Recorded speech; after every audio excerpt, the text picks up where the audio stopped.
Tá bom. Tá gravando, não fala mal de ninguém agora, tá? Tá. Bom, então vamos relevar aí o nosso pensamento a Jesus, pedir as nossas vibrações, continuá-las para os nossos irmãos lá na Síria, que o Senhor possa dar persistência, resiliência para todos que ainda aguardam por socorro, que as famílias possam se reencontrar, serem guiadas uns aos outros, e aos que desencarnaram possam fazer uma boa passagem e serem recebidos pela espiritualidade, encaminhados para os hospitais, pois sabemos, Senhor, que a maioria não tem consciência do que está acontecendo. Senhor, ainda pedimos pelos desabrigados causados pela chuva, tanto em São Paulo como no Rio de Janeiro, que essas pessoas possam também encontrar algum conforto para passar por mais essa dificuldade, desafio. Mas acima de tudo, Senhor, nós agradecemos por estarmos bem, cada um aqui nos seus lares, agradecemos por estarmos aqui e por estarmos dispostos a mais uma vez ouvir a Tua palavra e aprender um pouco mais. Que o Senhor sempre nos guie, nos fortaleça em nossas decisões e nos ampare em nossas dificuldades. Pai nosso que estais no céu, santificado seja o vosso nome, venha a nós o vosso reino, seja feita a vossa vontade, assim na terra como no céu. O pão nosso de cada dia nos dai hoje, perdoai as nossas dívidas, assim como nós perdoamos aos nossos devedores. E não nos deixeis cair em tentação, mas livrai-nos, Senhor, de todos os males, que assim seja, salve Jesus, e graças a Deus. Bom, hoje nós vamos continuar, né, mais uma das leis naturais. Hoje é a lei da sociedade. E aí a gente vai conversar um pouquinho e pensar um pouquinho por que essa lei é uma lei natural, uma lei divina, e não é uma lei que foi construída pela humanidade, enfim, né, que ela possa, assim, nos trazer um pouco de entendimento, né, em relação a isso. Pode passar, Wagner. Então, é a terceira parte do Livro dos Espíritos que fala sobre as leis morais, né, então era aquilo que eu acho que eu estava te falando, né, Josi, que era uma das partes, eu acho que eu tinha falado até segunda, mas é a terceira parte, tá? Então, nós já vimos todas essas leis, e hoje vai ser a lei da sociedade, depois ainda tem mais algumas outras, né, progresso, igualdade, liberdade, justiça, amor e caridade. Então, hoje a gente vai conversar um pouquinho sobre essa lei de sociedade. Mas antes da gente falar da própria lei natural, a gente vai falar um pouquinho do que a gente entende por sociedade hoje, né? Então, oi Murilo, seja bem-vindo, começamos agora, tá bom? Estamos no primeiro slide. Então, nessa lei de sociedade, a gente vai entender que a formação social dos homens, ela é uma necessidade. Pode passar, Wagner.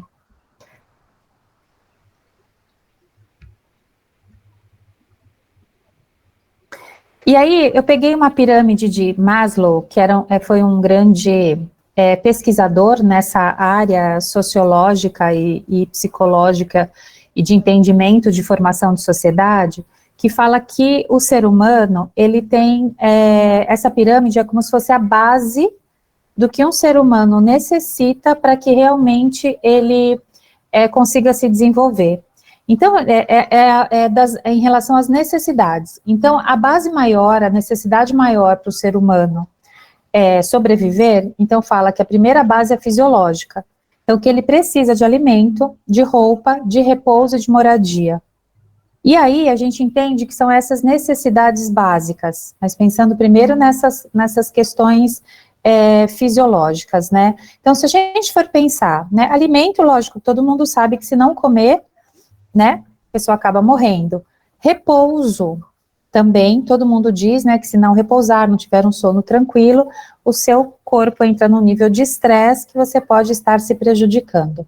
A roupa enquanto abrigo, para se proteger do frio. Então, se a gente for pensar até na questão da antiguidade, não nas roupas de hoje em dia, mas que era uma necessidade fisiológica que a roupa foi inventada, a vestimenta foi inventada para proteger o corpo, principalmente do frio. E a questão de moradia. Então, os homens, dos tempos das cavernas, já procuravam abrigos para se proteger. Então, a moradia, ela está associada à nossa necessidade básica, como uma proteção, tá? Aí, a segunda parte da necessidade básica, que seria a segurança, que fala que ele precisa ter a segurança do corpo, então nisso volta para a questão de alimento, de repouso, ele tem que se sentir corporalmente seguro no ambiente. A questão do emprego, que é o que traz segurança hoje para todas as pessoas, de recursos da moralidade, e aí isso que eu achei interessante, porque quando fala de recursos da moralidade, é um sociólogo, né? Então ele não está falando, não é nada associado à doutrina espírita, mas isso já entra como um estudo que é um recurso importante para se manter a vida humana e a sociedade. Então, da família, da saúde e da prosperidade. Então, a gente começa a ver que mesmo nesses estudos tem umas palavrinhas-chave que vão nos ligando os ensinamentos da doutrina espírita com o pensamento filosófico e sociológico da evolução da humanidade, criado pela humanidade, né? Aí, na faixa do meio, são necessidades psicológicas. Então, a questão de amor, relacionamento, amizade, família, intimidade sexual. Então, isso também entra como uma base das necessidades psicológicas necessárias para que a pessoa se sinta completa e se sinta realmente plena aí nas suas funções, né? Então a gente entende que mesmo esse amor, relacionamento, ele está muito ligado a essa questão das relações sociais. Então a gente vê estudos de casos, né, de bebês que foram até, né, criados por animais, ou que foram criados na ausência de um relacionamento afetivo, o quanto essas crianças não conseguiram nem se desenvolver emocionalmente, mas também fisicamente. Então, o quanto a gente percebe que essa parte também é importante para o desenvolvimento da pessoa. Estima, então a questão de você ter uma autoestima, confiança, conquista, respeito aos outros, respeito dos outros e respeito aos outros. Então, são coisas também que vão aparecendo e vão mostrando para a gente que nessa pirâmide está tudo interligado. E aí a última parte, que seria a realização pessoal. Que aí, quando você tem tudo isso, essa parte fisiológica, segurança, um relacionamento e uma estima, você busca mais coisas, que seria o quê? Essa sua realização pessoal. E aí entra moralidade, criatividade, solução de problemas, ausência de preconceitos, aceitação dos fatos. Então, novamente, a gente percebe essas necessidades de autorrealização, como até o que o Espiritismo traz para a gente da necessidade de evolução. Né, então, da necessidade do espírito estar em constante aprendizado e evolução. Então, eu gosto de trazer essa pirâmide para a gente entender um pouquinho que tudo isso está relacionado, né, que não é um achismo, mas que ciência, religião e filosofia sempre se encontram, tá?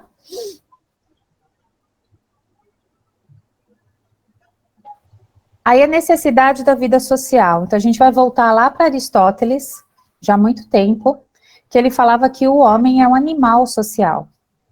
O homem, ele não vive fora de um grupo, de uma sociedade. Ele necessita disso, né? Então ele foi feito para viver em sociedade, por isso Deus lhe deu a palavra e todas as outras faculdades necessárias à vida social. Então isso já está no Livro dos Espíritos. Então se ele nos deu um aparelho na nossa constituição física que propiciasse o desenvolvimento da linguagem, para que serve? Para a gente aprender a se comunicar, e se a gente precisa se comunicar, é por quê? Porque a gente está se relacionando com alguém. Ninguém se comunica sem ter alguém para quem falar, né? Só se for, né, mas até eles falam com eles mesmos, né? E assim vai, né? Então, a gente percebe que até o nosso corpo, né, o nosso espírito, ele se manifesta também através dessa linguagem. Então, a gente tem que entender que já foi feito, nós fomos concebidos de uma forma, dentro dessa perfeição divina, que nós fôssemos animais sociais.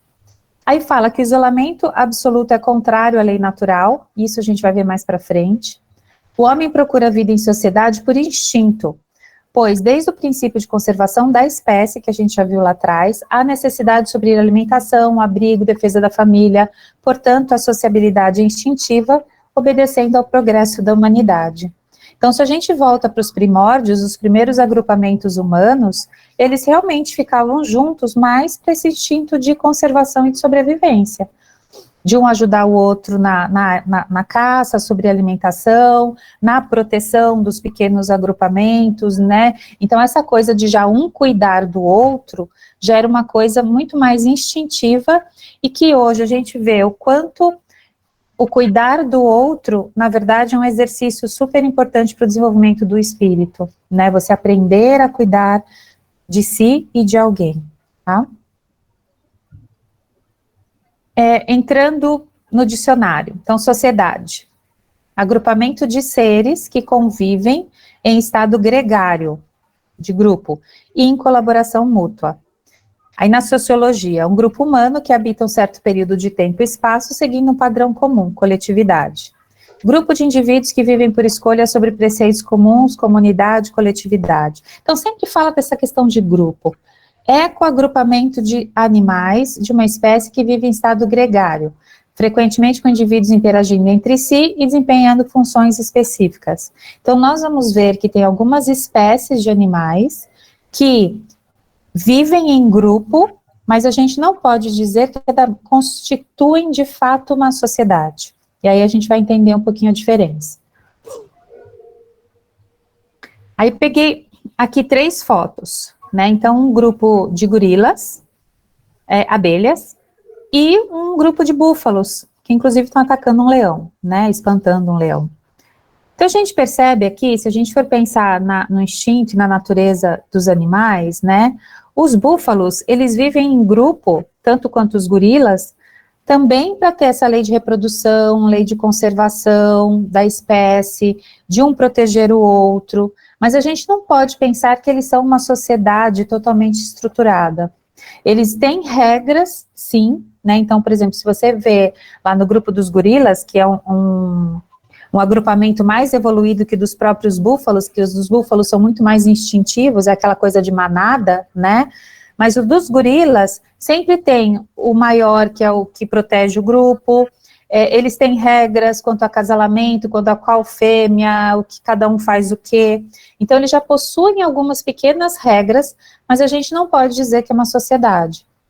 As abelhas, toda vez que a gente estudou em ciências, em biologia, fala que a abelha é um animal social. Então, lá, por exemplo, eles já estão organizados dentro de um espaço físico limitado, que é a colmeia, e em cada fase da vida da abelha, ela exerce uma função, que é super estruturada. Então, nos primeiros 5 dias de vida, ela vai fazer tal coisa, de 5 a 10 dias de vida vai fazer outra, e a linguagem delas é através da batida dessas asas. Então, conforme elas movimentam as asas e se tocam as antenas, é o jeito de transmitir uma mensagem. Mas mesmo assim, a gente não pode entender isso como uma sociedade parecida com a sociedade humana. Mas é um grupo altamente organizado e que um colabora com o outro para a manutenção daquela comunidade que é a colmeia. Tudo bem até aqui, gente? Sim? Voltando um pouquinho de aula de sociologia e biologia, voltando no tempo. Então, poder-se-á dizer, aí agora a gente volta para o livro dos espíritos, poder-se-á dizer que os animais só obram por instinto? É verdade que na maioria dos animais domina o instinto, mas não vês que muito obram denotando acentuada vontade? É que eles têm inteligência, porém limitada. Então, eles têm essa vontade, sim. Eles têm essa vontade de proteger também os seus filhotes. Eu assisti um vídeo essa semana, ontem ou anteontem, não sei se vocês viram nas redes, de um elefantinho que caiu, tipo, num poção de lama, com as perninhas para cima. Ele ficou igual uma tartaruga, assim, com as perninhas para cima, e um leão já rondando, querendo atacar aquele leãozinho. E a manada de elefantes protegendo esse filhote em volta, enquanto alguns iam enfrentar o leão, para manter o leão longe, né, com medo, e enquanto no grupo dos elefantes, a matriarca é uma fêmea, né? Então, quando a elefoa chegou, ela tinha umas presas enormes, ela ficou tentando com a presa desvirar ele para ele poder sair do poço. Então, a gente percebe que todos eles estavam agindo por instinto, né? Aí, outro que eu assisti essa semana, só para a gente ter uma ideia, também assisti de uma mamãe chimpanzé, que o filhote tinha sido levado, desses viveiros assim, dessas unidades de conservação. O filhotinho tinha sido resgatado porque ele estava com problema de oxigenação, e ele tinha sido levado pelos veterinários para ser cuidado. E aí depois ele foi devolvido para essa mãe. Quando a mãe reconheceu que era o filhote, gente, a imagem parecia que era uma mãe pegando o filho.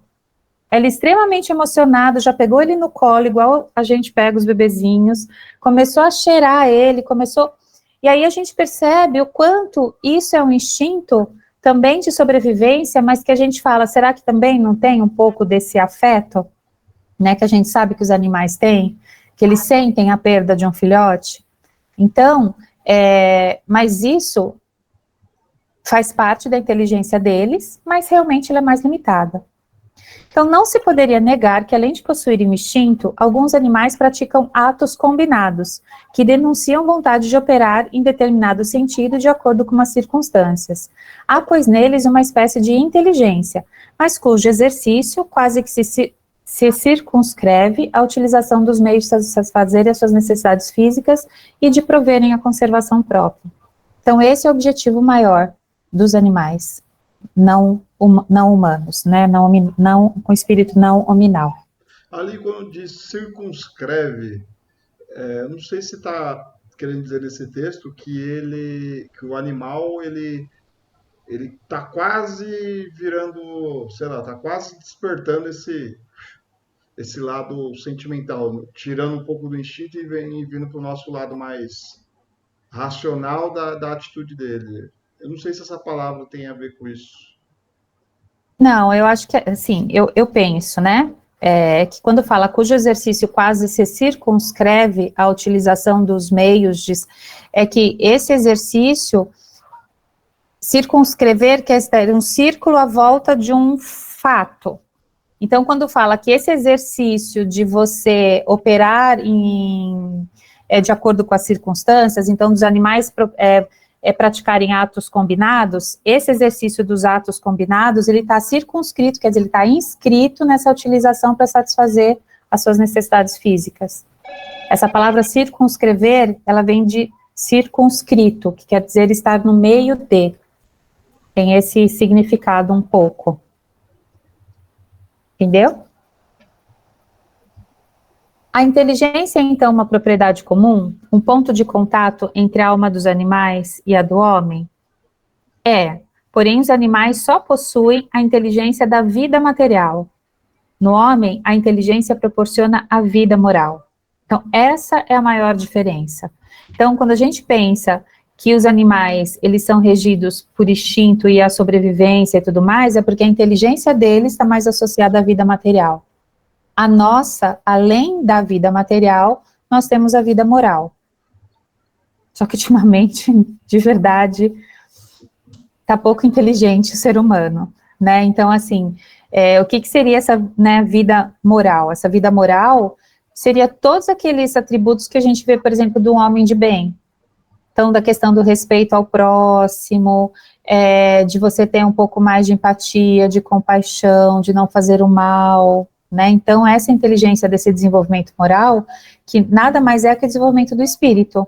Então, se a gente pensa que a inteligência da vida material é para a nossa sobrevivência, a gente entende que ela está muito mais associada ao nosso corpo encarnado, nosso corpo físico. E a inteligência da vida moral ao nosso espírito. Então, a gente está juntando os dois. Então, emanam de um único princípio a inteligência do homem e a dos animais? Sem dúvida alguma. Porém, no homem passou por uma elaboração que a coloca acima da que existe no animal. Tá? Aí, voltando, né, nesse período que a gente não sabe muito bem ainda, é um gap, né, na pesquisa da humanidade. Então, não existe uma teoria completa que justifique cientificamente isso que aconteceu, né? Então, como que o homem vem do macaco, tá? Porque 99% do nosso DNA, 99 ponto sei lá quanto, é igual dos macacos. Tudo bem, mas em que momento isso aconteceu, essa chavinha dessa virada? Em que momento os chimpanzés, entre aspas, né, se tornaram homídeos? Então, a ciência ainda não consegue explicar nem como, nem porquê. Nós sabemos que as espécies vão sofrendo transformações, todas elas, né, e que os primeiros animais, inclusive, eles eram muito diferentes do que são hoje. Mas o espiritismo, ele traz um pouco mais dessas questões, né, porque na Igreja Católica era o Adão e Eva, os primeiros, então essa teoria já caiu por terra, né, e não existe lógica, né, nessa argumentação, mas o que o Espiritismo traz, até que a gente sabe também, da insurgência, da encarnação de espíritos de outras dimensões, que aí começaram a povoar a Terra, faz muito mais sentido do que simplesmente em algum momento a chave virou e alguns chimpanzés se transformaram em homens, tá bom? Então aqui, eles se uniam, vamos pensar nos primeiros homídeos, né? Eles se uniam para se protegerem contra os predadores naturais, então eles estavam ainda muito associados a essa inteligência material e para conseguir alimentação mais fácil. Então eles sabiam que se eles fossem caçar sozinhos, eles não teriam êxito, mas que se eles caçassem em grupo, eles teriam um pouco mais de êxito, e eles também estariam mais protegidos, tá? Será que o Wagner saiu? Eu acho que sim. E eu não posso mudar o slide. Mas tudo bem. Tudo bem até aqui, gente? Tá fazendo sentido? Porque a gente tem que ver, pensando nessa lei da sociedade, como que a gente migrou disso que vocês estão vendo nessa tela, que era pessoas mais homídeos, aí homens das cavernas, eles estavam muito mais ligados à vida material, mas como que de repente isso começou a se tornar social e sociedade? Então, pensando na história da humanidade, a gente percebe que talvez o grande salto foi quando eles deixaram de ser, aí a aula de história, de serem coletores, para passar a serem, deixarem de ser nômades, né, e coletores, e passaram a se instalar em construir as suas primeiras vilas, com desenvolvimento de agricultura, aí que realmente as sociedades começaram a se desenvolver. Então, quando eles passaram desse modo, mas também tem um gap de milhares de anos nessa história, né? Então, como que eles eram apenas caçadores e coletores, eles começam, depois de não sei quantos mil anos, a se fixarem e desenvolver as técnicas da agricultura e de criação de animais, e aí como que depois, isso mesmo, Murilo, e como que depois já aparecem os grandes impérios, romanos, gregos, babilônicos, egípcios, então também tem lacunas nesse desenvolvimento da história da humanidade que ainda não se explica, né? Podem falar um pouco também, já que o Wagner foi buscar os canos, recebeu os canos e deu cano na gente, que eu não consigo mudar o slide, e eu nem lembro qual é o próximo, esse que é o problema, para eu ir seguindo. Vamos ter que aguardar ele um pouquinho. Porque não adianta também eu abrir o meu aqui que eu não consigo nem compartilhar. Podem falar, gente, qualquer assunto. Agora é hora do recreio, vai.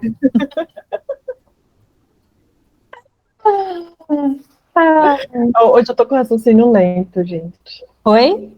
Hoje eu tô com raciocínio lento. Ah, mas tá dando para acompanhar a aula, né? Não, tá. Tô assim. Tá. Tô relembrando o tempo de escola aqui. Tá? É engraçado quando a gente volta a estudar isso, mas com a visão que a gente tem hoje de adulto, com a maturidade que a gente tem hoje. Apareceu. Com a maturidade que a gente tem hoje de adulto e com o conhecimento que o Espiritismo nos traz. Então, a gente começa a olhar esse objeto do conhecimento de outra forma, bem diferente.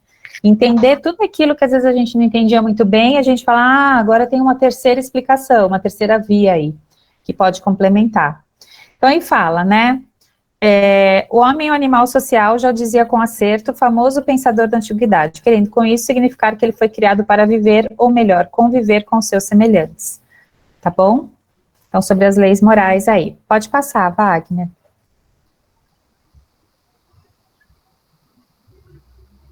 A vida social está em a natureza? Quer dizer, está na natureza? Certamente. Deus fez o homem para viver em sociedade. Não lhe deu inutilmente a palavra e todas as outras faculdades necessárias à vida de relação. Então, não foi à toa que Deus nos fez dessa forma, assim como todo o restante do universo, tá? Tudo tem um propósito maior. Então, aí a necessidade da vida social. Nesse convívio social, há o desenvolvimento e o refinamento das nossas faculdades intelectuais e morais. Então, é nesse convívio que a gente aprende. E se a gente começa a pensar na educação desde um bebê, a forma com que ele interage com o mundo, aí, né, Pepe e a Débora estão vivendo isso agora nesse momento, né, o quanto o convívio social, ele é extremamente importante para o desenvolvimento de um bebê, por exemplo. O quanto olhar nos olhos, o quanto se manter fixo num olhar, né, o quanto se estimular na linguagem, se estimular com canções, o quanto vai fazer com que um bebezinho se desenvolva. A permuta constante, volta um pouquinho, por favor. A permuta constante de afeições, conhecimentos e experiências, levando a regras de procedimento ditadas pela justiça e pela moral, abstendo-se de tudo que pode destruir. Então, assim, essa troca constante. Então, aí a gente vai começar a falar da importância dessa família, desse pai e dessa mãe, que é o primeiro núcleo, é o menor núcleo da sociedade, é a família. Então, primeiro vem o núcleo que seria da sua casa, pai, mãe e filho, que é o primeiro núcleo familiar. Depois tem um núcleo familiar mais estendido, que é entre avós, tios, primos, parentescos. Depois da tua comunidade, da escola, do trabalho, da cidade, enfim. Aí isso vai também numa crescente. Aí, o Espiritismo traz um outro lado, que é sobre essa vida de isolamento, voto de silêncio, que a gente vê que tem pessoas que optam, né, por esse tipo de vida. Então, olha o que o Espiritismo traz. Então, o estado de uma pessoa que se abstém, se priva ou se recusa a falar, define-se como vida de isolamento ou voto de silêncio.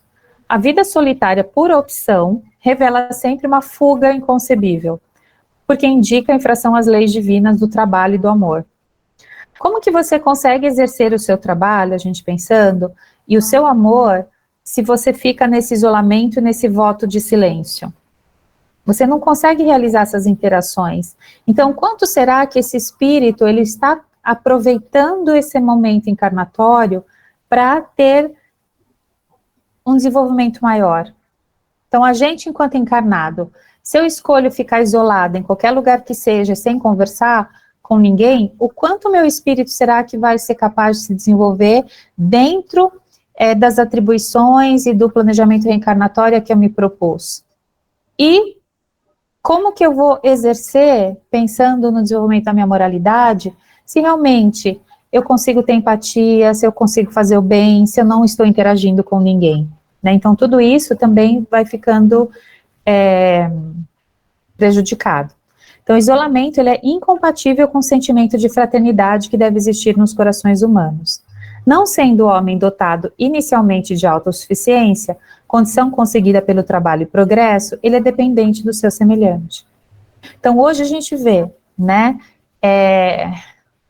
o bebê humano, ele é uma das espécies que mais necessitam do apoio paterno, do apoio de um adulto, para sobreviver. Então, quando os filhotes já nascem e já andam no primeiro dia de vida, girafa, elefantinho, todos que vivem lá na selva, né, se a gente for pensar no cachorro, o gato, depois de uns dias eles já abrem os olhos e já estão se virando. O cavalo, né, já nasce no... Oi? O cavalo também, né, é um animal que já anda muito rápido, né? Sim. No mesmo dia ele já levanta e já dá os primeiros passinhos. E a gente, se for pensar o ser humano, quando que um bebê pode começar a se alimentar sozinho? Com 1 ano de idade, mais ou menos. Que você pode oferecer a comida e ele já consegue colocar na boca. Antes disso, nem isso ele consegue. Não tem essa coordenação motora. Né? Então, a gente não foi dotado dessa autossuficiência. Justamente para ter que depender dos outros, para formar esse laço, esse vínculo afetivo, e assim a sociedade. Bom? Aí ele dá o exemplo de pessoas que ficam em conventos. Olha esse mosteiro no alto de uma montanha, né? As pessoas ficam lá isoladas, sem saber o que está acontecendo no mundo ao redor, né? Ou mesmo as pessoas que ficam num convento, muitas vezes ficam só naquele espacinho, e tem conventos que é isso, é a lei do silêncio, você não pode nem conversar com ninguém. Né? Então, o meu pensamento é o quanto, de fato, essas pessoas colaboram com o mundo e quanto elas são capazes de interagir com o mundo ou não, à volta deles. Isso daí é interessante, porque, assim, o meu noivo, por exemplo, ele é uma pessoa que ele não gosta muito de socializar. Ele fala com as pessoas do trabalho e basicamente as pessoas que ele convive ali, mas ele tá falando ali porque é trabalho, ele tem que falar, porque, tipo, amizade mesmo, alguma coisa assim, ele não consegue falar. E ele estudou uma escola de freira. E ele fala muito sobre a rigidez de como que era, então algumas vezes eu percebo, assim, até não sei se eu posso usar o excesso de educação, se é o hábito. É um hábito desenvolvido, o hábito de não falar, de ser proibido de falar, né, de ser tolhido. E escutar só um tipo de música, tipo, não, porque só escutou aquilo, então, tipo, só aquilo que, sabe, às vezes eu já tive uma fase de isolamento, mas é porque eu tava com depressão e tal, né, então eu tive aquela fase de isolamento, de não querer falar com ninguém. Não sou uma pessoa que também consegue falar muito com todo mundo também, eu tenho um certo bloqueio com isso. Mas eu fico pensando que é muito louco, e agora nessa aula, tipo, algumas coisas começam a fazer sentido, assim, para mim, né, porque tem muito da nossa criação, né, da forma como a gente foi criado, se a gente teve convívio com as pessoas, se foi uma coisa ali mais leve, né, ou se foi uma coisa assim muito, muito rígida. Você chegou agora nessa parte de convento, eu tô me lembrando dele, assim, porque eu tô imaginando que ele estudou nisso, né? Ele tem Não, e a gente guarda esses traumas até, né, esses pequenos traumas que nos bloqueiam em algum momento, mas é um caso totalmente diferente, né, Josi, porque ele foi criado assim, ele conversa, se relaciona e se desenvolveu, né? É diferente de que, por opção, a pessoa se tranque num convento ou num mosteiro, ou vai ser um monge budista e vai ficar só dentro daquelas muralhas, né? É uma questão cultural também, né? Muito cultural. Por mais também. que você não tenha essa personalidade de uma pessoa, se você muito fechada, mas se você nascer lá no Japão, você nasce lá com as condições propícias para você aprender sobre ser fechado.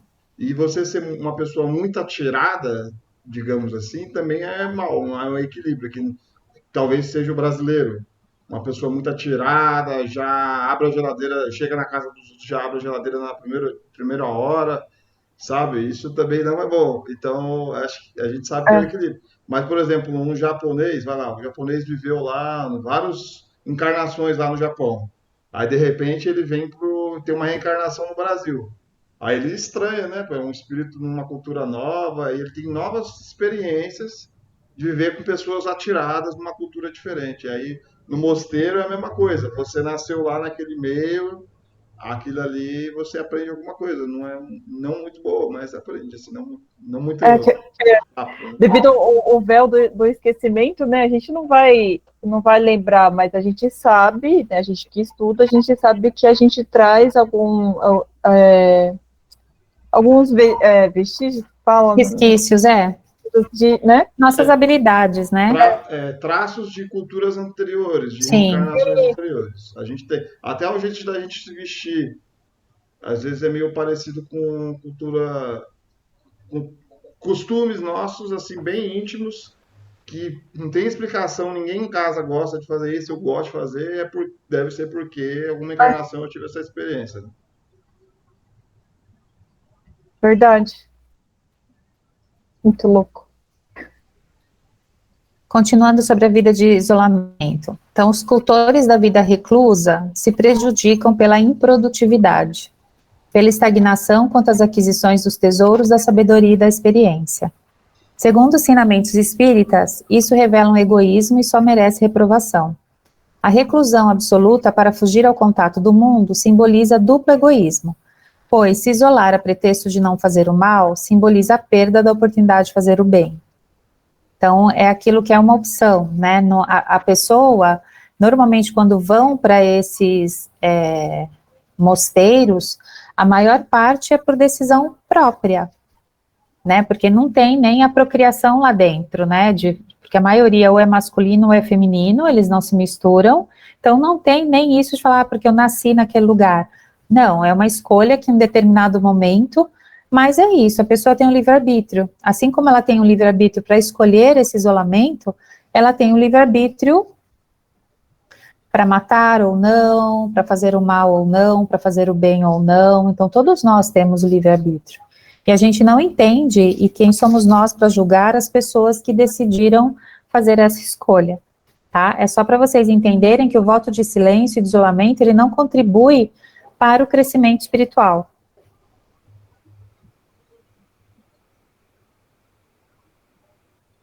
A fuga do mundo para se devotar ao alívio dos sofredores eleva o homem, e quando este se rebaixa, trazendo um duplo mérito, pois se colocam acima dos prazeres materiais, fazendo bem em cumprimento da lei do trabalho. Então, aqui é o contrário, né? Uma pessoa que foge do mundo, no sentido do que nós vivemos no nosso mundo, para se devotar ao alívio dos sofredores. Então, vamos pensar em Francisco de Assis, que ele largou toda a vida dele, que ele era filho de um rico comerciante, para se dedicar aos pobres e aliviar os sofredores. Então, ele fugiu desse mundo que ele vivia para se colocar a serviço do próximo. É isso mais ou menos que está explicando esse parágrafo.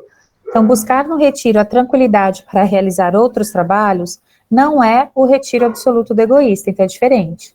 Pois buscam se isolar e se isolam para recarregar as energias para trabalhar por esta sociedade. Então, quando você procura em determinado momento da sua vida esse retiro, né, você se abster do mundo que você vive temporariamente para você poder se reorganizar internamente, para você pensar na sua vida, recarregar as suas energias, nesse sentido não é considerado, como um ato egoísta, mas sim um ato de amor próprio e autocuidado. Então, Deus condena o abuso e não o uso das faculdades. Portanto, o silêncio é útil para a concentração. O espírito torna-se mais livre, entra-se em comunicação com a vida espiritual. Então, quando isso é feito de uma forma não constante. Então, se eu preciso, mesmo a meditação, né, que as pessoas falam, e ele é importante para a minha concentração e para o meu desenvolvimento, e para o meu contato com o meu próprio espírito, isso é benéfico, tá, para o desenvolvimento. O homem, inquestionavelmente, é um ser gregário, ou seja, de viver em grupo, organizado pela emoção para a vida em sociedade. O seu isolamento, a pretexto de servir a Deus, constitui uma violência à lei natural. caracterizando-se por uma fuga injustificável às responsabilidades do dia a dia. Então, né, que falam que vão servir a Deus. Só que a gente sabe que servir a Deus é servir ao nosso próximo. E nesse caso, quando você se isola, né, não estão servindo a Deus.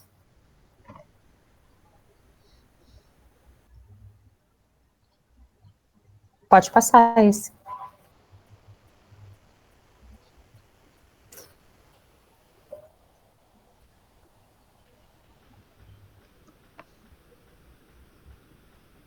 É o próximo, isso. Eita, o que está acontecendo? Ele volta? Graças à dinâmica da atualidade, diminuem as antigas incursões ao isolamento. Então, hoje, cada vez menos isso acontece. Seja nas regiões desérticas, para onde o homem fugia a buscar meditação, seja no silêncio das clausuras e dos monastérios, onde pensava poder perder-se em contemplação. O cristianismo possui o extraordinário objetivo de criar uma sociedade equilibrada, a gente pensando no cristianismo original, tá? Na qual todos os seus membros sejam solidários entre si. Então, a gente pensando nas palavras realmente de Cristo. As relações sociais possibilitam ao homem a oportunidade de fazer o bem e cumprir a lei do progresso. Agora sim, sobre os laços de família, que são os laços iniciais que vão nos introduzir nessa sociedade. Então, já Augusto Comte, né, um filósofo aí do século XVIII, ele considerava a família como a célula básica da sociedade. Então, ele já trouxe esse conceito como se fosse o núcleo mais importante de uma sociedade. Tanto que a gente fala que uma sociedade está doente quando as famílias estão doentes. Por quê? Porque uma família doente, ela não vai conseguir produzir, capacitar seres humanos para uma sociedade saudável. Em todo o processo de evolução da humanidade, como dito anteriormente, percebe-se a veracidade dessa sábia observação do filósofo francês. É na família que inicia-se o desenvolvimento dos sensos morais e os laços de amor que devem ser fortalecidos entre os homens, propiciando-lhes o progresso moral. Então é lá que tudo começa. Então a gente vê que famílias altamente desajustadas tendem a criar filhos ou inseguros ou com alguma dificuldade de relacionamento, porque eles não sentiram essa segurança no seu pai e na sua mãe. Ou no cuidador, né, que não necessariamente precisa ser um pai e mãe. De todos os institutos sociais existentes na Terra, a família é mais importante, do ponto de vista dos alicerces morais que regem a vida. Então, aí já a palavra de Emmanuel. É um pouquinho do que a gente já falou. E aí agora traz, né, a família na união homoafetiva. Então, hoje, nós vemos, né, que é um direito constitucional, que a organização dos núcleos familiares, ela está bem diferente do que era algumas décadas atrás, né, mas que o que eu falo novamente é a importância desse adulto referência. Então, uma criança, um bebê, ela necessita desse adulto referência. Não importa se é um pai, não importa se é uma mãe, não importa se é uma avó, se é num lar, numa creche, ter a pessoa referência para aquela criança, né? Então, a gente tem que ampliar um pouquinho esse conceito e não deixar fechado numa caixa, tá? No artigo, olha só, As Mulheres Têm Alma, publicado na Revista Espírita em 1866, olha as considerações do que se pensavam naquela época. Ele tece algumas considerações interessantes, entre as quais destacamos essa. Mudando de sexo, poderá, pois, sob essa impressão e em sua nova encarnação, conservar os gostos, as tendências e o caráter inerentes ao sexo que acaba de deixar.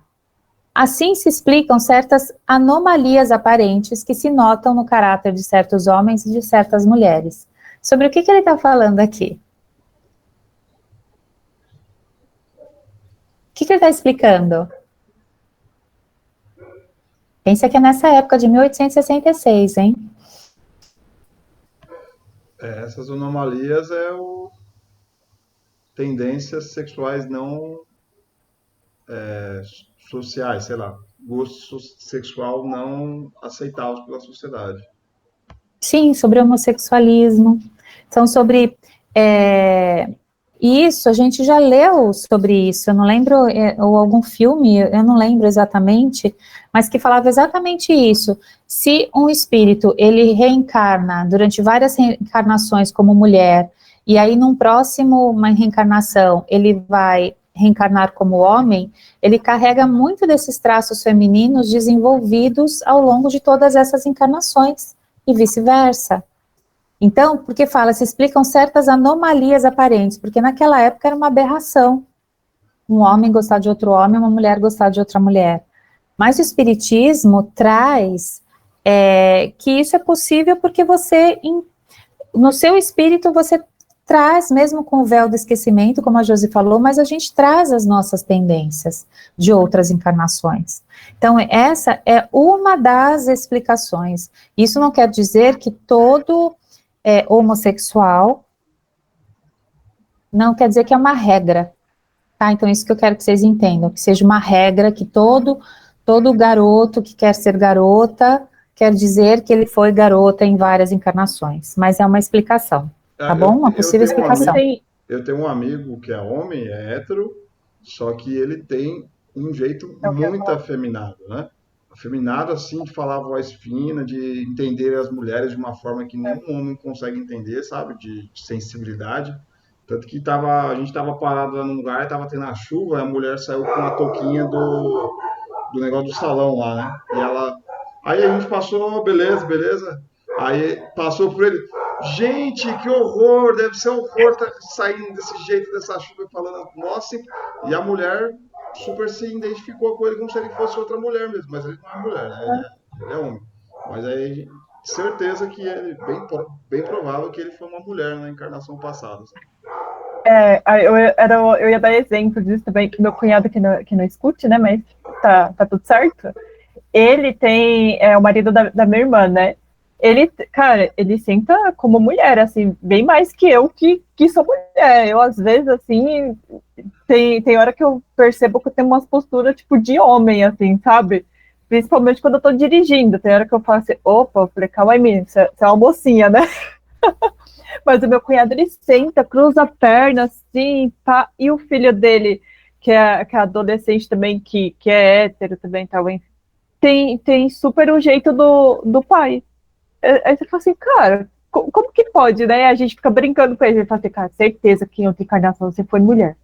Não, porque não é possível. Assim, ó, gente, ele gosta dos meus perfumes, os perfumes que eu uso, ele usa perfume feminino, uma vaidade com o cabelo cacheado dele, assim, ó, é engraçado. E eu troco a maior ideia com ele, coisa de mulher. Assim, a minha irmã, então, a gente se diverte com ele, é a melhor coisa. Eu falo, que legal.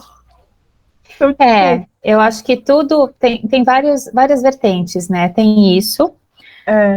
Tem muito também do exemplo familiar e do cuidado familiar. Então, a gente sabe que em famílias, por exemplo, que a mãe é uma figura muito forte e protetora, principalmente muito protetora do menino, e o pai, ele é ausente ou extremamente autoritário, o menino, ele tende a ser mais afeminado. Então, isso já é nas pesquisas da psicologia. Então, a gente sabe que tem a demanda espiritual do que você já traz e tem o meio que vai desenvolver ou não. Isso para tudo. Então, a gente já nasce com aquelas habilidades. Se o meio propicia e a gente aproveita a oportunidade, a gente desenvolve aquela habilidade. Agora, se o meio não propiciou, dificilmente a gente vai desenvolver aquilo. Então, isso é para tudo, não é só para orientação sexual.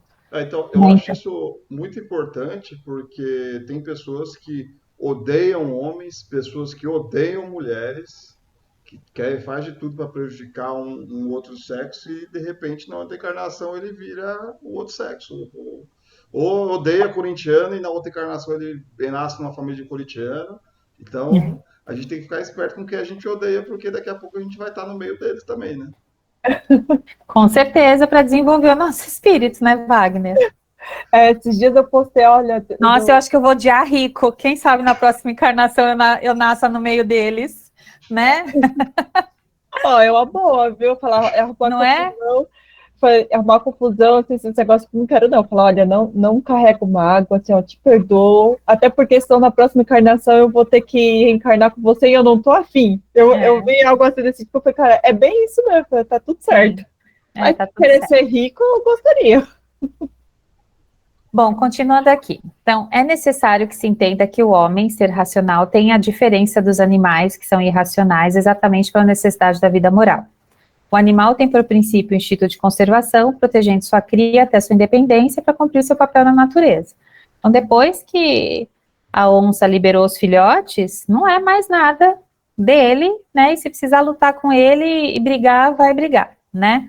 Então, o homem deve manter o vínculo familiar por toda a encarnação, tendo assim a oportunidade de reajustar-se com seus semelhantes por débitos passados, ou auxiliar-se mutualmente, promovendo a renovação moral da sua individualidade. Tá? Então, esse vínculo é que a gente fala o familiar, pai e filho, mãe e filho, deveria ser por toda a encarnação, tá? Aí sobre o parentesco. Então, os pais geram a vida corporal aos seus filhos, dando-lhes a oportunidade da reencarnação, tendo em vista que a alma é indivisível e criada por Deus. Contudo, a convivência em família deve-se às ligações pré-existentes entre aqueles espíritos, ou por necessidade de auxílio, ou por aprendizado, ou por reparação. Então, se a gente vai nascer em alguma família, qualquer que seja, é por isso. Ou para a gente vem para auxiliar aquele pai, aquela mãe, aqueles irmãos, ou a gente vem para aprender alguma coisa, por isso que a gente vai nascer naquela família, ou para reparar algo de vidas passadas que você acabou prejudicando alguma outra pessoa. Então, o espiritismo, através da reencarnação, exclui a ideia de castas e raças, que são muitas vezes exaltadas pelo homem, por sua vaidade e orgulho, tendo em vista que muitos podem reencarnar em condição adversa da anterior, que é o que o Wagner falou. Ô, Carla, falando assim sobre reencarnação, família e tal, vamos supor, de repente eu tive um problema em outra vida com a minha irmã e nessa a gente decidiu vir como irmã e tal, e a gente se dá bem desde o começo. Significa, pode ser porque a gente se perdoou ali como espírito, né, e nessa reencarnação, tipo, a gente se manteve assim, né? Ou como a gente pode ter, de repente, a desavença, veio como irmã e, tipo, teve problema, e depois foi lá e a gente deve se entendemos e a paz reinou. Eu acho que as grandes provas familiares, elas realmente são quando há uma incompatibilidade de gênio, por exemplo, entre dois irmãos, que brigam desde que nasceram e são adultos, continuam a brigar, se odiar, um passar a perna no outro, um fazer mal para o outro. Aí sim, eu acho que eles vieram como uma prova. Eu penso, Josi, que como você sempre se deu bem com a sua irmã, eu também nunca tive grandes questões com meu irmão, a gente se dá bem desde criança. Então a gente vê, na verdade, para passar por essa encarnação juntos para um ajudar o outro, entendeu? Mas não que a gente tivesse um débito pendente. Entendi. Eu entendo que nem todos os laços familiares, eles são nessa forma de débito. De débito, né? Você pode estar vindo para um aprendizado, você escolheu uma família normal, você escolheu uma família maneira, porque você queria desenvolver outra área da tua vida, vamos supor que fosse no trabalho, que aí esse é o seu ponto espiritual, ou que você fosse desenvolver um trabalho solidário, ou que você, por exemplo, viesse para o centro espírita e começasse a desenvolver um trabalho espiritual. A gente não sabe qual é o nosso propósito, e a gente não precisa, que eu falei até no básico 1, né, na segunda frente, não precisa colocar xizinho em tudo na reencarnação, a gente escolhe algumas provas, né, e que de repente na sua família você veio na família que você queria para te dar uma possibilidade de um desenvolvimento intelectual, de você conseguir fazer uma faculdade, de você aprender outras coisas. Então, cada um tem, na verdade, a gente não sabe, né, o que foi o nosso planejamento encarnatório, tá bom? A gente não lembra. Então, aí é que fala, olha, o homem pode pertencer a uma família abastada em uma encarnação e na outra poderá vir uma família destituída de posses, ou vice-versa, dependendo da sua necessidade de evolução e de aprendizado moral. Semelhanças físicas e morais. As semelhanças morais que em algumas famílias são percebidas dão-se pela afinidade de inclinações. Então, quando a gente vê o pai corrupto, filhos muitas vezes corruptos, porque aprenderam com o pai e já tinham aquela má inclinação. Ou pais corruptos, e o filho avesso a tudo aquilo que o pai faz. Então, ele não tem aquela inclinação, ou ele domou aquela inclinação à corrupção, que era talvez o que ele tivesse que superar nessa encarnação. A gente estava Então, falando, o pai é alcoólatra, não necessariamente os filhos serão alcoólatras. exatamente. Ou que usam droga, que os filhos vão usar. Pode ser que aconteça, mas aí é aquilo de você dominar a sua inclinação, boa ou má. Fala, vai. Isso ontem mesmo no Evangelho, dessa questão familiar, foi essa leitura mesmo, ontem. Que os pais, às vezes você tem um pai e uma mãe muito atrasados, assim, espiritualmente, moralmente, né? E vem um filho para poder trazer um guia. Por incrível que pareça, um filho acaba vendo. A gente tem muitos exemplos aí. Eu conheço pessoas que são filhos e dão exemplos para os pais, porque os pais é tudo desmiolado, é ladrão, é não sei o que lá, e o filho começa a conflito com o próprio com o pai, quando já começa a formar uma opinião na adolescência, forma uma carreira, vira uma superação na honestidade, no caminho do bom caráter, e dá o exemplo para os pais. Isso é impressionante quando a gente vê casos assim no nosso dia a dia, né? Você vê que realmente quem é a luz da casa, né? Quem tá ensinando. Nem sempre é o pai que ensina, né? Ou pode ser o filho também. Ou então, também tem a questão de os pais serem super honestos, né, e ter aquele filho que mata, que rouba, né, tem ali uma família com 5 filhos, mas tem um que, infelizmente, seguiu para esse caminho, né, e daí eu me pergunto, qual será a mensagem, né, tipo, a visão de tudo isso, por que aquele espírito tão revoltado ali, né, tão, tipo, virado ali pro avesso, vai para, né, assim, e ter os pais equilibrados, os irmãos equilibrados, mas ele tem... para eles terem a oportunidade do desenvolvimento e crescimento. Foi dado a chance a eles, deles nascerem num lar estável e que propiciasse a ele todo o desenvolvimento moral, é uma prova, esse é uma prova. É uma prova. E aí aquele espírito, ele sucumbe, ele não dá conta. E aí a gente entende também, até pelo nível de vibração e evolução daqueles espíritos. Então vamos supor que aqueles espíritos da família estão num grau evolutivo espiritualmente que esse outro não está. Então eles não conseguem se afinar. Por mais que esses daqui tentem, esse não se afina. Esse nunca vai se sentir bom o suficiente, entendeu? Em muitos casos. Então, sempre quando tem a ovelha negra da família que a gente fala, é com esse objetivo, quer dizer, enquanto ele está na espiritualidade, fala, olha, eu vou te dar um pai bom, uma mãe bom, um monte de irmão bom, para ver se você endireita. Mas aí tem o livre-arbítrio e o que ele consegue fazer ou não de dominar essas más inclinações. Tem muitos que aproveitam a oportunidade e realmente dominam essas más inclinações, mas outros não conseguem. Aí vão ter que reencarnar e passar por outras provas, que é aquilo, né, ou você aprende pelo amor ou pela dor, é os dois caminhos. Nesse caso, foi dada a oportunidade dele aprender pelo amor. Não conseguiu, numa próxima encarnação ele vai ter que aprender pela dor.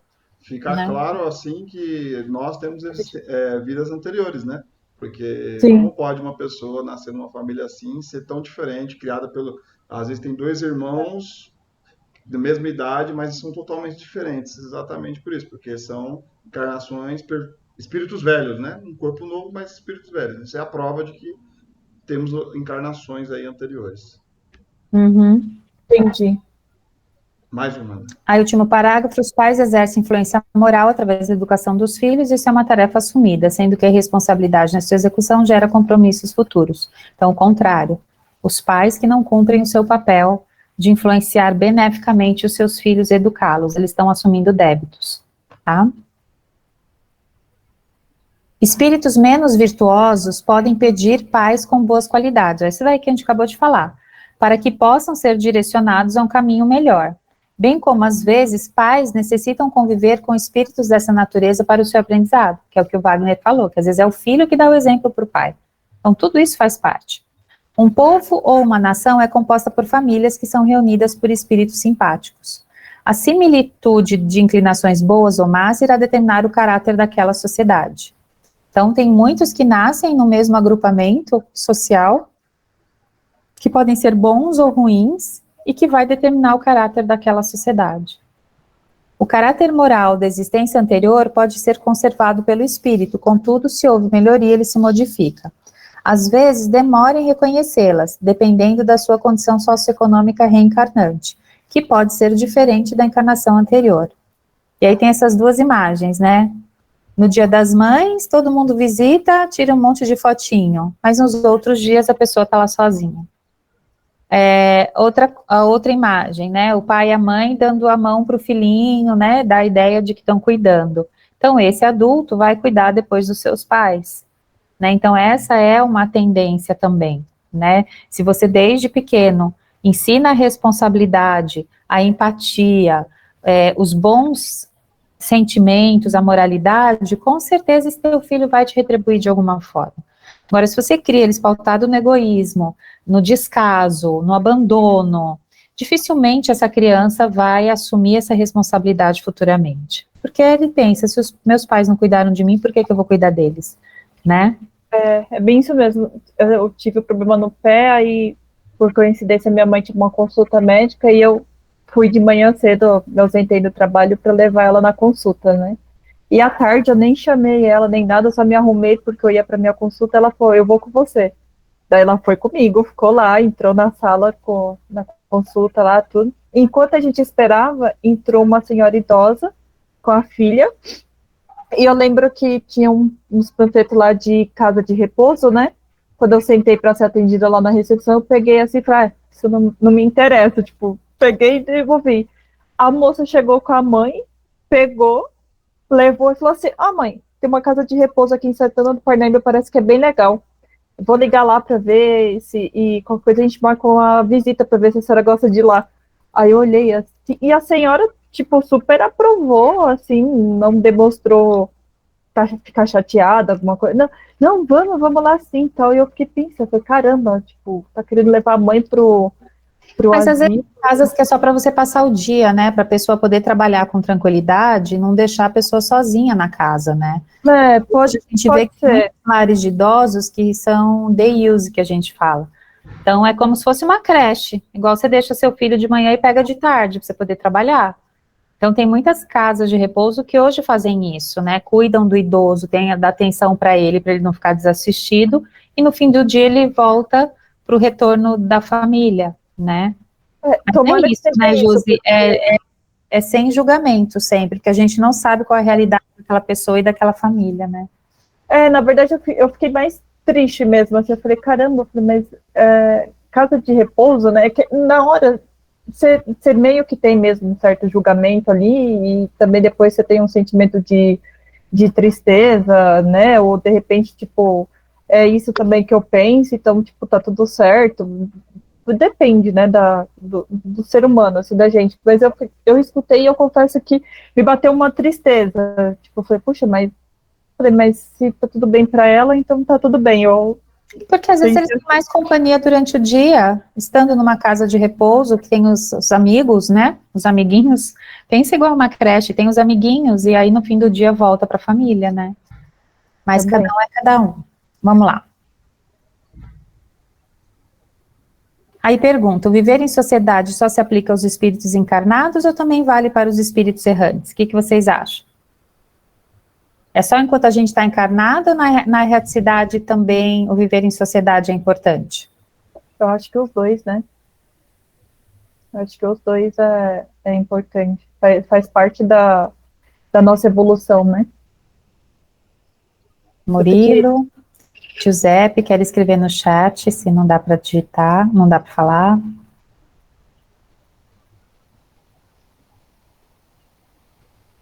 É isso, Murilo falou, os dois aprendemos em ambos os lados. É isso aí. Uhum, sim, porque o nosso espírito, né, ele só está encarnado no nosso corpo físico. E o que a gente vê nos exemplos até do nosso lar, das colônias espirituais, eles vivem em sociedade. Por quê? Sim. Porque o espírito continua a aprender em contato com outros espíritos, mesmo não estando encarnado. Então, esse viver em sociedade, realmente, ele acontece em todos os planos espirituais, né? Até no umbral eles vivem em sociedade. É isso É, que eu em ia, umbral. o filme lá do André Luiz, né, que mostra lá o Uhum. umbral, tudo, e assim, eu acho que ali é uma lição, né? É um aprendizado, porque você deve pensar, assim, ver tudo que tá vivendo ali, que está acontecendo, e eu acho que ali serve para você pensar, poxa, eu não quero mais isso, né? Não Uhum. chega, deu. Ou então, infelizmente, você pode continuar ali e falar, não, é isso mesmo, eu gosto disso, tal, porque você ainda não chegou no nível de evolução que você precisa, né? Então, vem mais provas aí, mais sofrimento para você passar e aprender, né? Tipo, ou aprende no amor ou aprende na dor, né? Isso Não tem mesmo. outro caminho. Eu compartilhei lá no grupo falando um pouco sobre essa questão da sociedade, nossa afinidade social. Aquela palestra lá, porque nascemos no Brasil, mostra muito, de uma maneira bem interessante, a afinidade que nós temos com a nossa sociedade, que no caso o Brasil que a gente vive, e o que o Brasil tem de semelhante com a nossa própria personalidade. Aí é bem interessante eu observar. Mandei lá no grupo. Falou. Tá. Ah, não tinha visto. Não, obrigada, Wagner. Agora. Em O Livro dos Espíritos, encontramos que os espíritos das diferentes ordens. Então, se a gente pensa em diferentes ordens, é porque eles já estão organizados nessa hierarquia que pertence a uma sociedade dos espíritos. Então, constituem um mundo do qual o vosso é pálido reflexo. Então, a gente sabe que é reflexo do que a gente vive enquanto encarnado. Os da mesma categoria se reúnem por uma espécie de afinidade e formam grupos ou famílias, unidos pelos laços da simpatia e pelos fins a que visam, os bons pelo desejo de fazer o bem e os maus pelo de fazerem o mal, pela vergonha de suas faltas e pela necessidade de se acharem entre os que se assemelham. Tá? Então, era só para finalizar. E aí a última imagem aí que tem é do nosso lar, que se você olhar, você olha e parece uma cidade mesmo, né? Então é uma organização social, tá bom? Então essa era a lei natural da sociedade, e que a gente mais tem que entender é que a forma que Deus criou para que os espíritos pudessem entrar em contato com diferentes realidades e se desenvolver, né? Então é essa a formação da sociedade para que a gente possa evoluir, tá bom? É isto. Agora com a palavra o senhor Wagner Duarte.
A gente vai falar sobre quem é minha mãe e quem são meus irmãos, já focado nessa parte, né? Que o Jesus fala voltado para essa parte familiar, né? Falou na parte A, né? De, dessas afinidades familiares que nós temos e qual que é o ponto de vista de Jesus em relação a isso. Eu estava sentado à roda de um crescido número de gente e eles disseram: Olha que tua mãe e teus filhos te buscam aí fora. E ele respondeu dizendo: Quem é minha mãe e quem são meus irmãos? E olhando para os que estavam sentados à roda de si, lhes disse: eis aqui minha mãe e meus irmãos, porque o que fizer a vontade de Deus, esse é meu irmão e minha irmã e minha mãe. Deus 3, 20, 21, 31, 35, 12, 46, 50. Então a gente tem que levar muito em consideração também as palavras das traduções e a coerência em relação a todo o evangelho. Quando uma coisa é muito em contradição com todo o evangelho, a gente já observa que talvez tenha um erro de tradução, sei lá, digitação, né? na época, né? Mas se a gente for querer pegar por esse lado, né? Esse lado, Jesus está recusando a mãe e o irmão ali, já de uma forma na ponta, de uma forma muito literal, aí a gente, e mal tendenciosa, aí a gente vai procurar vários defeitos nessa linguagem. Mas se a gente for pensar de uma forma de coração aberto, de uma forma coerente com o próprio evangelho, com o caráter de Jesus, já a gente sabe que Jesus jamais iria ficar contra, diminuir, subestimar a mãe e os irmãos, obviamente. Isso é totalmente contra todo o resto, né? Mas e se observando dessa forma, Jesus quis dizer aí que a gente pode amar nossos irmãos, que nem a Josi estava falando, nossa, o esposo, o noivo é muito fechado, ele não consegue interagir. Então, Jesus está falando, dando uma dica aí, falou, dando um exemplo de que nós amamos no instinto ali, que é a nossa família, né? É uma tendência muito boa o amor que a gente tem para a nossa família, por que não amar também um vizinho, o chefe, um estranho que não é consanguíneo? Não precisa ter essa necessidade de amar só quem é do sangue, só quem a gente é íntimo. A gente não precisa montar essa panelinha. Todos os seres humanos são nossos pais, nossas mães, nosso irmão, da mesma forma. É só a gente que não tem essa capacidade de amar da mesma forma, mas eles são. Para Jesus né? Para Jesus ou só quem, o Hitler quem topa tudo, né? Jesus quem é igual. O Hitler que nem ele ama a mãe dele também. Você consegue amar o Hitler igual você ama a sua mãe? Não consegue. Então é esse ponto que precisa melhorar, né? Já vemos aí, né? Já. Aí vamos esmiuçar esse texto, né? Jesus é nosso modelo de amor, caridade, dedicação ao semelhante, virtude às quais aspira a humanidade. Ele falou e exemplificou os caminhos para chegar ao Pai. Assim sendo, fica difícil entender essa passagem do Evangelho. Com razão, pela superioridade moral de Jesus, não se pode considerar o mestre com atitudes em desacordo com a caridade que sempre praticou. Então, né, voltando àquele assunto lá, ele não vai, é muito contradição com tudo que ele pregou, falar que ele não está nem aí para a mãe e para o pai. Então, se a gente for naquele capítulo lá, o 14 do Evangelho, o título honra teu pai e tua mãe, eu respeito aos pais e, consequentemente, a prática de caridade para com ele. Estava inserida nos ensinamentos de Jesus. Como entender a aparente divergência, né? Vamos desmiuçar essa divergência que eu acho que eu já falei também, mas vamos reforçar aqui. Nessa passagem evangélica, Jesus diz muito mais. Contudo, a sociedade da época não entendeu, não traduziu bonitinho, digitou errado, fez alguma coisa lá errada lá, mas chegou para nós aqui e a gente está tentando entender E nem hoje a gente entende.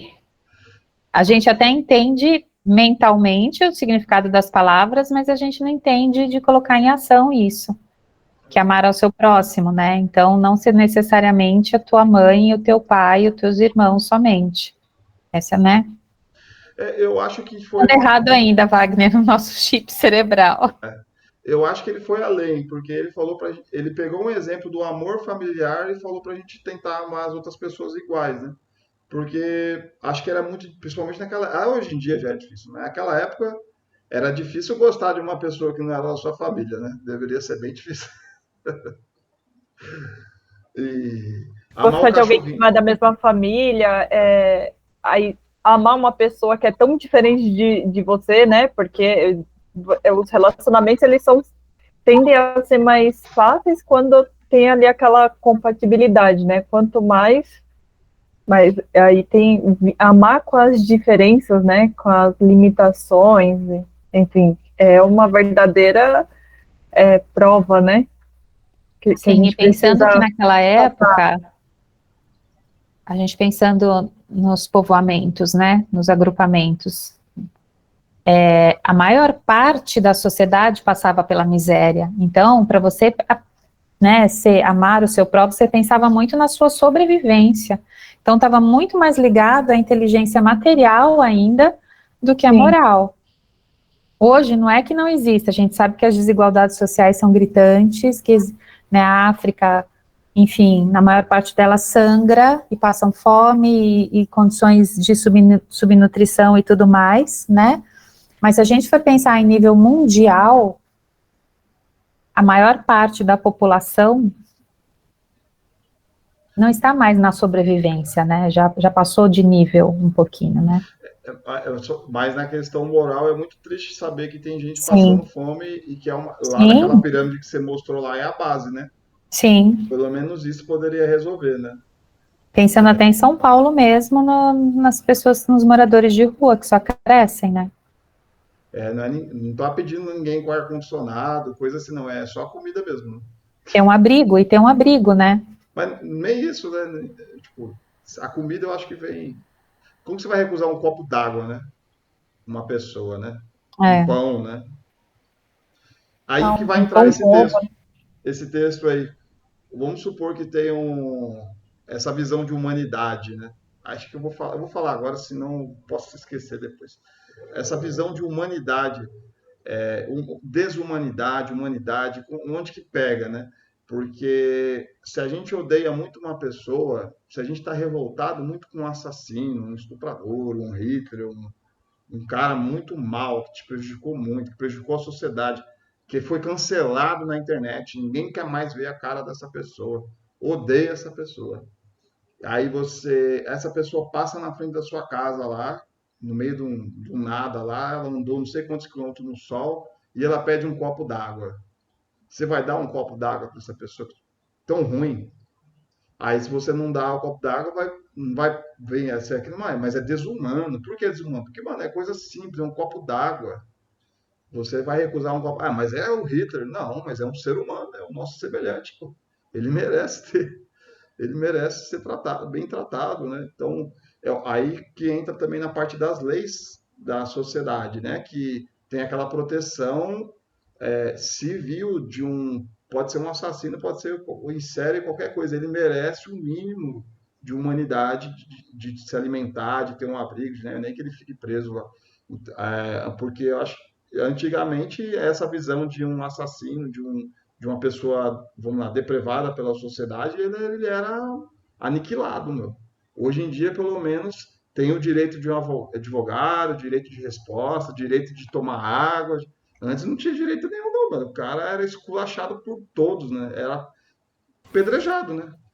Apedrejado já ia para forca, não tinha direito a nada, né? Então, essa visão de humano, de entender, por mais ruim que seja a pessoa, e se fosse sua mãe lá, né? E se fosse seu irmão, que nem Jesus falou? Vamos chegar. Se sua mãe é uma errante, é um ladrona, faz tudo coisa errada lá, aí você não vai querer ajudar ela do mesmo jeito? Vai querer, mano. Você não vai falar, não, minha mãe tem problema, não mata ela, não. Agora a mãe dos outros, você não tá aí, né? Aí, vamos lá. A mãe, os irmãos não serem somente parentes consanguíneos, mas sim a humanidade inteira. É difícil, tem que amar a humanidade inteira. Muitas que amamos fazem parte do nosso núcleo familiar consanguíneo, mas quantos ao nosso redor, na posição de amigos, são como irmãos, pais, mães, né? Ou seja, como se fosse da mesma família. É isso que eu acabei de dizer, né? No curso das diversas reencarnações, a oportunidade de amar e respeitar aqueles que temos ao nosso lado no núcleo familiar. É na primeira célula da sociedade que o homem se desenvolve, cresce, repara, ama, aprende. E é este o ensinamento maior de Jesus, onde demonstra que o amor que sentimos por aqueles que nos são caros é o amor que devemos estender ao nosso semelhante como um todo, né? O planeta inteiro. Porque aí vamos fazer esse exercício. A gente tem, todos nós aqui, um nível de preconceito com alguma, sei lá, alguma cultura, alguém ali, não gosta de fulano ali, de fulano aqui. Vamos supor lá um povo ali que a gente tem um preconceito com, o Oriente Médio, os terroristas, homem-bomba. Aquela religião doida lá, que os caras se explodem lá para matar outras pessoas. Eu tenho um preconceito com essa galera, né? Então, não precisa a gente amar eles, né? Porque senão seria até meio que artificial, do nada a gente começar a amar, vai ser muito forçado. Mas só da gente evitar de emanar esse pensamento preconceituoso, de maldade, falar, deixa esse cara se lascar, não sei o que. Só de cortar isso já é bom, né? Então, se a oração, né, quando fala lá da Turquia, lá, vamos emanar orações para o pessoal da Turquia. Tá chegando lá, tá chegando. Agora, imagina, o pensamento mal também chega, o preconceito chega também. Falar assim, quero que esse povo se lasque, esse povo aí do Oriente Médio, esses homens bobos aí, tá? Chega lá para eles também, esse veneno, assim. Então, é nessa questão que a gente tem que pensar em, pelo menos, não emitir esse mau pensamento, né? Sempre ter esse costume de, por mais ruim que seja, por mais difícil que seja, mais distante que seja culturalmente, são pessoas que merecem uma vibração boa, ou pelo menos evite de dar uma vibração má, né? O Murilo mandou mensagem aí. Não, eu levantei a mão aqui, mentira. Você quer falar? Não? Acidente. Não, eu levantei a mão sem querer. Precisamos trabalhar e desenvolver o amor em nossos corações, pois está em nós a semente que germina e que nos transformará em árvores frondosas para o viajante necessitado de sombra, que vê ao nosso encontro como irmão que precisa de um braço e ampará-lo no caminho. Fraternidade pura e simples, onde os homens se abraçam, auxiliando mutuamente sem intenções egoístas, sim com um desejo sincero de progredir, iniciando um aprendizado de amor que Jesus nos ensinou. É isso aí. A gente pega lá culturas japonesas, por exemplo, que vêm aqui, que são culturas bem fechadas. A gente entende que, por exemplo, os japoneses vêm aqui e montaram uma sociedade, uma cultura meio fechada, não, no começo, né? Hoje já são mais... Mas só que a gente entende por uma questão de segurança ali e tal, até mesmo visão xenofóbica e tal, que o próprio país tem em relação aos estrangeiros e tal. Então, aos poucos, a gente vai criando laços, tendo essa mistura cultural e enxergando essas outras pessoas, outras culturas, né, no caso, não como outros, mas como irmãos de espíritos. Pode ser diferenças culturais e aparência, mas como espírito nós todos somos irmãos. Só precisa a gente se esforçar para enxergar eles como nossos irmãos, né? Então, infelizmente, está cheio de visões preconceituosas lá. Se a gente for pegar xenofobia, homossexualismo, né? Homofobia, racismo, isso está na raiz do nosso planeta, né? E aí a gente vê, né, Wagner, como a importância dos pais, né, da família nesse caso, que é você que ensina aos seus filhos os valores. E você ensina principalmente não com palavras, mas com atitudes, né? Hoje mesmo eu estava assistindo um vídeo, eu sigo um psicólogo que é famoso, aí já escreveu livros sobre educação infantil da criança, né? E ele atende crianças, tudo, é o Léo Freiman. E ele é curto e grosso, sabe, assim, ele não usa meias palavras. E aí ele estava até com uma tipóia nesse vídeo, que eu acho que ele quebrou o braço, sei lá o quê, e ele falou que estava no hospital esperando, aí disse que chegou uma mãe com um garoto de uns 10 uns 10 anos, e aí ela chegou no hospital, foi falando tudo, e não sei o quê, né, e disse que o menino entrou com a cara na tela, enquanto ela fazia todo esse primeiro atendimento, ele continuou com a cara no celular. E aí o questionamento dele, que ele falou assim, é impressionante como esse menino, ele fala, estava em Nárnia, né, que ele sempre fala quando tá, que é um avatar, né, e aí ele falou assim, olha a oportunidade que essa mãe tirou desse filho, dando-lhe nesse momento o celular, que ele não cumprimentou a atendente, não olhou nos olhos da atendente, não olhou à sua volta. Então, o questionamento dele era, como que você vai desenvolver uma empatia nessa criança, quando ela crescer e ser adulta, se ela não aprendeu a falar bom dia e olhar para as pessoas que estão à volta dela? Então, é isso que a gente tem que pensar, o quanto a gente é exemplo o tempo todo. Então, se um cara arremessa o lixo na rua, o filho vai fazer igual. Agora, se os pais recolhem o seu lixo e mostram que a importância que não é jogar nas ruas, o filho vai fazer igual. Então, é super importante para essa formação da humanidade, e eu acho que essa passagem do Evangelho resgata, apesar de quem é seu pai e sua mãe, mas de entender realmente a importância da família também para o desenvolvimento moral, né, para esse núcleo. A família é a base e a gente precisa, que nem aqueles exemplos de mães super protetoras também, que talvez seja ao contrário do que você está dizendo, mas que amam muito o filho e tratam o filho dos outros como se fossem vamos dizer, outra espécie, outro tipo, menos favorecido ou menos. E aí isso entra bem nesse evangelho também, porque muitas mães que eu vejo aí que é super protetora dos filhos, tem um docinho separado para o filho, aí chega o filho dos outros, é o filho dos outros, né? É meu filho é esse aqui, o dos outros é esse aqui mais baratinho aqui. O meu filho eu dou carinho, do amor, o filho dos outros eu quero que se dane. Meu filho vai na frente, lá nas notas, o meu filho é especial, o filho dos outros, né? Lá eu quero nota do meu filho.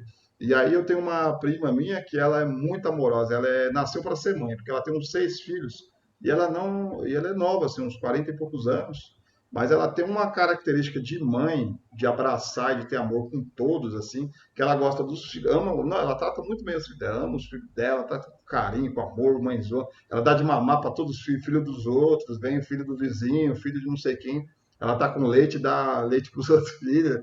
E aí eu que sou velho já, ela me trata como se fosse um filho também, dá carinho, dá amor como se fosse uma mãe.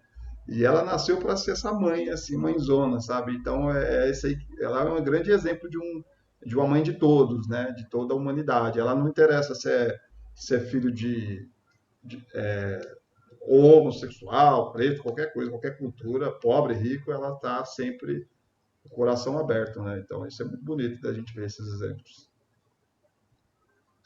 A gente vê que tem jeito, né? Que a sociedade tem jeito, que a humanidade tem jeito, né? É isso que a gente tem que acreditar sempre. É isso aí. Né? Sofia também está dizendo que sim. Ela deu um gritinho aí, não foi? Não para de miar, que eu estava com o microfone fechado, mas ela está miando, ela está respondendo, participando da aula aqui. Então, vamos fazer a oração final, Uhum. ok? Se alguém quiser fazer algum comentário, falar alguma coisa sobre a aula que acha interessante, pode ficar à vontade também. Então, tudo bem, eu vou fazer a oração final. Tá com som, já falei muito hoje. Se os meninos quiserem falar. Agradecer a Deus sobre a nossa aula, nosso aprendizado de hoje, onde cada mentor em cada uma das nossas casas está presente nos acompanhando, os espíritos amigos, que esse ensinamento, esse evangelho ilumine a nossa casa, o nosso lar, os nossos corações, que harmonize todos os pensamentos e que tenhamos um restante de semana, um final de semana maravilhoso, com muita paz, muito amor para todos. E obrigado a todos pela presença, por acompanhar, pela paciência. Que Deus todos nos abençoe. Pai nosso que estais no céu, santificado seja o vosso nome, venha a nós o vosso reino, seja feita a vossa vontade, assim na terra como no céu. O pão nosso de cada dia nos dai hoje, perdoai as nossas dívidas, assim como nós perdoamos aos nossos devedores. Não nos deixeis cair em tentação, mas livrai, Senhor, de todos os males, que assim seja. Salve Jesus e graças a Deus.